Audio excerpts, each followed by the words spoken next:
75 miles off Florida's Keys, lurks a man-eater. It's one team's mission, one man's monster hunt, to bring a predator to bay. It's a tangle with a titan. Up next on Monster Fish. Whatever it takes, wherever it takes them. It's a hunt for monster fish. Trevor Γκάουντι. There he goes. And Fred Levitman. Come on! A breed of men dedicated to one thing, catching the biggest fish on the planet.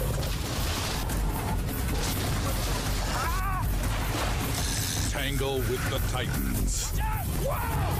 On Trevr Γκάουνdi's Monster Fish.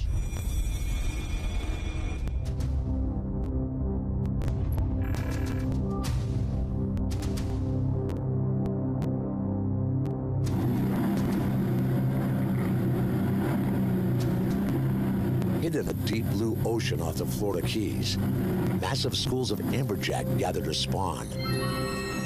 And for years, anglers have known that cold-eyed hordes of predatory sharks migrate to these teeming waters. Feeding frenzies lie ahead of them, while above, riding the swells, another predator hunts for dorsal fins cutting the water, ready to challenge their place as kings of the food chain. My good buddy James Chappell. James Chappell, acknowledged boss guide of the Middle Keys, specialist in monster fish. You'll be heading 40 miles off Isla Morada to this hump. Holds a bunch of amberjack this time of year. They all come in and spawn. You've got about a 10-15 day window when all these monster tiger sharks come in, chew on all those amberjacks. The hunt for tiger sharks starts now.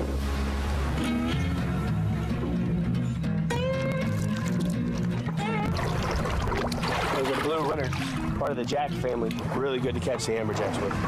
Working our way up the food chain here, grabbing little blue runners, pieces of pilchard, and catch big amberjack with the blue runners, and then feed those to the tiger shark.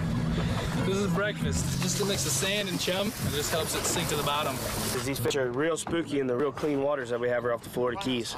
We just take a block of menhaden chum, the same thing we put in the bag, thaw it out overnight, and then we mix it with the sand in the morning. And when you throw the sand and the chum together in the water, it clouds up the water and helps it sink down a little bit. It makes it where you go to throw the cast net or whichever method you try to use to catch the bait, it makes it where they don't see whatever you have coming at them.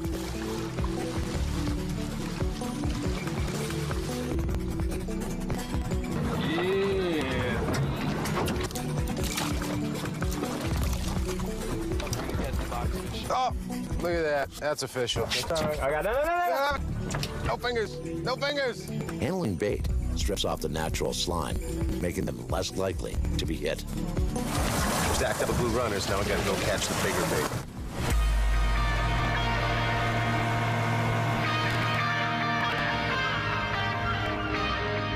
Ahead lies a sign of the times and place, the abandoned craft of desperate refugees from Cuba.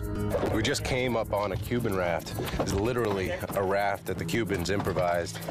Cuba's only 90 miles south of here. So they make these rafts, put them in the water, load them up with people, to ride the currents and tides up to mainland U.S. And they hit their soil. Once they're on it, they're on it. There's a big Coast Guard flag on the bow of this one, so the coasties already got them. All types of mahi underneath this raft, too. Oh, that's a big boy, huh? Yeah. The mate, Mark, reconnect his Cuban roots, but the Coast Guard sticker shows he's passed inspection. Look how pretty the lips are. Look at that. Look at the fin. Too pretty, perhaps, to toss to the sharks.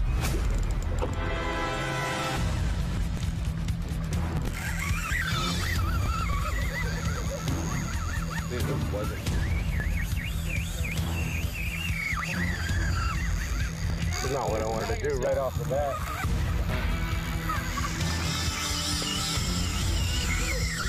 Gonna be in for it. I have no idea what this is. Doesn't want to come to boat, that's for sure.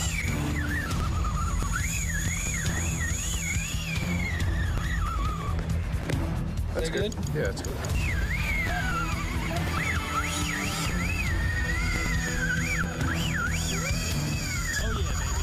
Oh, yeah, yeah.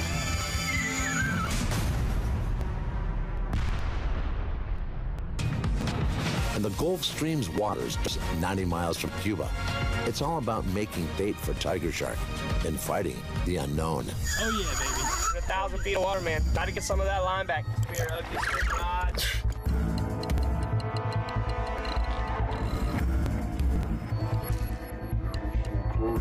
It's turning.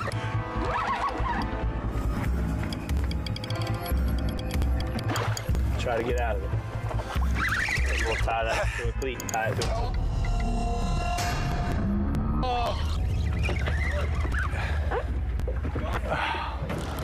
In a way, I'm relieved. In a way, I'm pretty pissed. Was it break? That was a shark. Hey, went to me loose. That was a shark. You can see it in the line. It's all smoked up. It's all smoked. All right, well, LT great, man. let's catch some bait. Look them out. It's a nice sight. 3 rods bent over. Baiting up.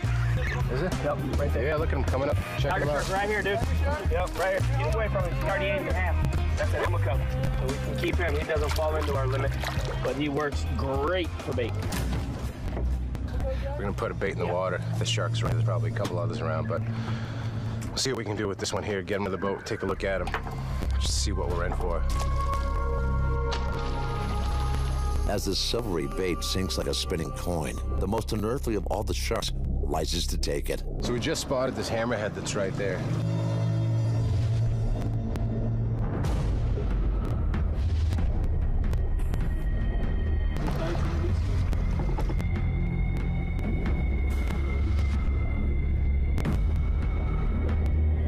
Sniffing out our bait.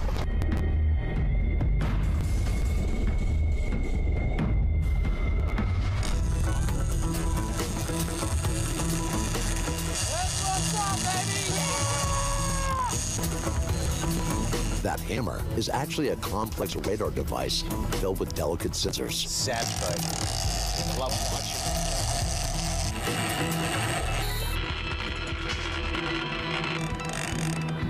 That's a real nice hammerhead you got on there, Fred. He's not pulling.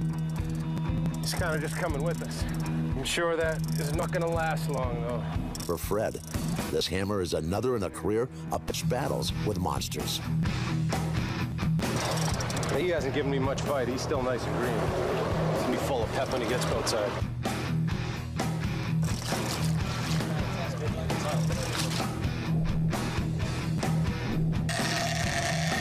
Yeah, I told you he wasn't ready. Fred, how much line you got out?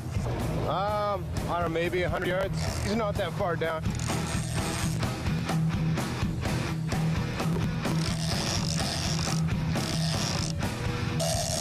Got mono on the spool. The wind on? Got the wind-ons on the spool. Swivel's coming up. There he is.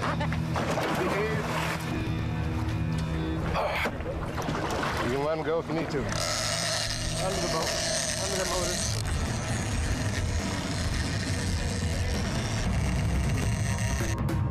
Oh, there's some violent head shake.